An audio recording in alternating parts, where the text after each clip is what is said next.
Another screencast. Today, this time we'll be talking about the introduction to cell respiration, and specifically first though we'll just do a quick review of the structure of ATP and the function of ATP. Then we're going to get into a description here of the mitochondrion, and then the relationship of the structure of the mitochondrion to its function. This is going to become more clear as we go on and talk about respiration. Then I'll end the screencast here by looking at the three main phases of aerobic cell respiration. Aerobic is going to be different than anaerobic, which we'll get to later. And we're going to focus on aerobic. We'll also look at the locations of each of these three phases, as well as the reactants and the products of each of those three phases. That's really what we need to be focusing on now. So, going all the way back to the beginning of the year, this is sort of a slide again about how we started the year, and we're talking about energy at the ecosystem level and how energy flows through ecosystems from the producers then to the consumers rather. So we'll look over here, energy flowing from sunlight being converted by the producers into organic molecules. Now we're going to be focusing on those organic molecules being converted by the producers and by the consumers into some sort of usable energy. So we've seen these slides before. We're going to be focusing for the next couple of weeks here down on this process right here, this aerobic respiration. I should have circled it much larger because this is the aerobic respiration, and the goal is going to be producing these usable ATP molecules. So we're talking energy conversions still, just now at the cellular level, not at the ecosystem level. We had seen this slide earlier in the year about how ATP is used by the cells to do work, and we were focusing here with this ATP molecule being broken down into this ADP and this inorganic phosphate. This breaking those bonds right there releases energy. Again, this is going to be a negative delta G reaction, which we then can use, the cell can harness in some way to make this bond right here, which was a positive delta G reaction. Again, this is the energy that's released. This down here is the energy that's released from the hydrolysis of ATP, and we're going to use that energy here to then drive this positive delta G reaction. So this is why ATP is important. One reason why ATP is important. And aerobic cell respiration is a main way that we create this ATP in cells. We create a lot of it aerobically. So we had seen this slide here earlier, again, about how ATP is going to be a molecule that is going to be used to drive cellular work. And somebody asked the other day in class, like, well, what happens to the ADP and the inorganic phosphate? Well, it turns out that these two things come back together again here to make this ATP. And this ATP production here is what aerobic respiration, cell respiration, is sort of all about, generating ATP for the cell to do work. And again, we see transport work. This makes a little more sense to you now that we've done transport mechanisms, so active transport is used there. Mechanical work, right, muscle contractions, etc. Right, chemical work, right, making bonds there, reactants. So again, we're having ATP over here being used to do all these cell work things, and then we're going to generate this ADP and inorganic phosphate. We need a way to regenerate ATP, and again, that is respiration. There's ATP molecule. I think we'll come back and do this on another slide later. Let's talk about where this is happening in eukaryotic cells. Right? We're going to focus on eukaryotic cells, but keeping in mind that prokaryotic cells are going to do something very, very similar to this. So in eukaryotic cells, the mitochondrion is one of the places that this aerobic respiration is going to occur. The other place is the cytoplasm. So let's look at this mitochondrion here structure first of all. So we have our cell model here. We're looking at eukaryotic cells. Here's a mitochondrion out in the cytoplasm. So this out here would be the cytoplasm, or sometimes also referred to as the cytosol. Right, same difference. The mitochondrion is a membrane-bound organelle.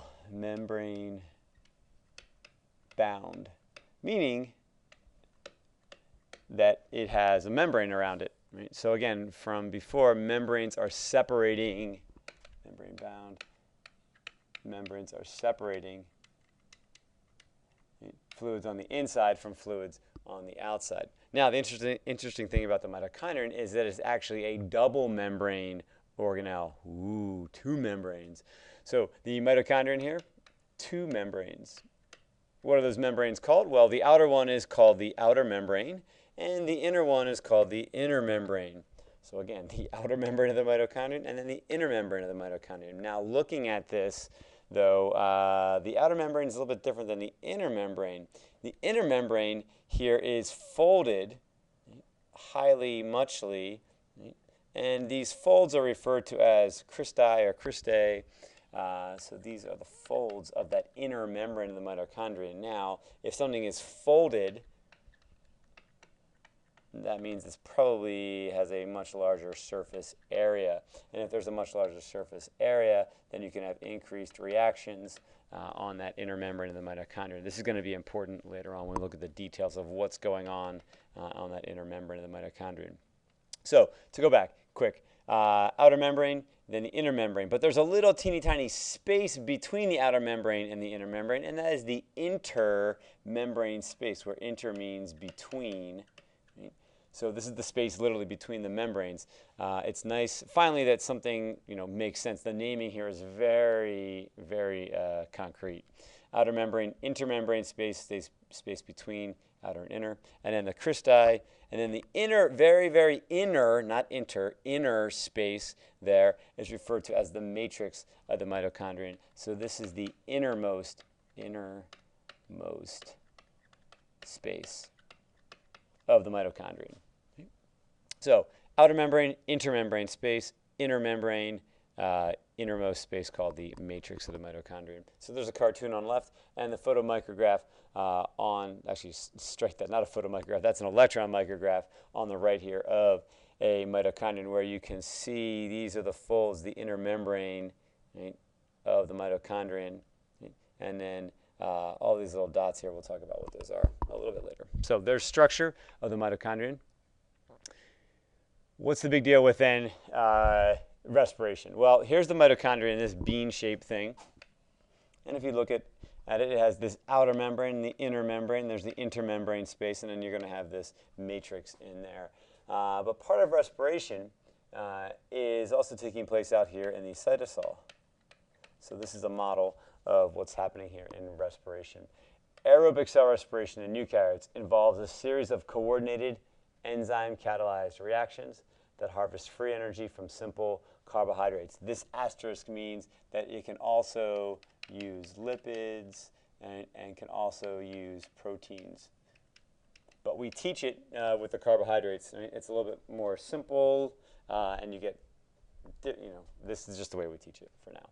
So what do we need to know about this diagram? We need to know that there are three main phases of aerobic cell respiration. Phase 1 is called glycolysis. Phase 2 is called the Krebs cycle, sometimes also referred to as the citric acid cycle. And then phase 3 is the electron transport chain / oxidative phosphorylation. And I will just call this now the ETC/OP, electron transport chain oxidative phosphorylation. So three main phases. The first phase, glycolysis, happens out in the cytosol. You need to know that. The second phase, the Krebs cycle, happens in the matrix of the mitochondrion. You need to know that. This is happening in the matrix of the mitochondrion. And the third phase, the electron transport chain oxidative phosphorylation, happens on the inner membrane of the mitochondrion. The first phase here, glycolysis. The reactants for glycolysis are glucose. So we're going to start with one glucose molecule. The products of this are two pyruvate molecules, two of these things up here called NADH, which we'll get into more detail later, and two ATP molecules. So the very first phase, glycolysis, this literally means the splitting of glucose, right? So one molecule of glucose is going to start. We're going to get two pyruvate molecules, we're going to get two NADH molecules, and we're going to get two ATP molecules. That's the first phase. The second phase, right? This pyruvate is going to be transported into the mitochondrion, where it will then enter the Krebs cycle. Right? This step of transporting the pyruvate in and entering into the Krebs cycle is going to make us one CO2 molecule, actually one for each, so we'll get two CO2 molecules there.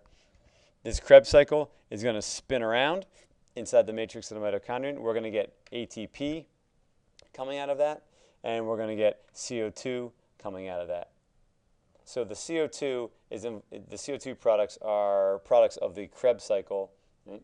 When this Krebs cycle spins around, you also will make NADH and this molecule called FADH2. So again, the reactants for the Krebs cycle are pyruvate, and then the products are going to be CO2, ATP, CO2, NADH, and FADH2. This CO2 products is what we diffuse out, what we exhale if we're animals. If we're plants or producers, then this is diffusing out of the cells. This ATP is used for cell work. This ATP is used for cell work. This NADH, this FADH2, if you look at the diagram, are going to be then the reactants for the electron transport chain and oxidative phosphorylation. NADH and FADH2, those are the two reactants for ETCOP, the third step. So this is happening on the inner membrane of the mitochondrion. Another reactant not shown on this diagram, so let's go ahead and add it here, is going to be oxygen, O2. So O2 is going to be another reactant that's going to come into play here in this third phase. This oxygen comes in, and the products then are ATP, and what's not shown on here is going to be water. So we need to have an H2O be a product of this reaction as well. So there we have the whole shoot and match overview of aerobic cell respiration. 3 phases, reactants and products of each phase. I encourage you to go onto Blackboard and look at this Sumanus animation down there as well. Opportunity to practice all of that, saying all the words, writing all the words, print that thing out there, and see if you can get it. Okay, see you in class. Bring your questions and observations.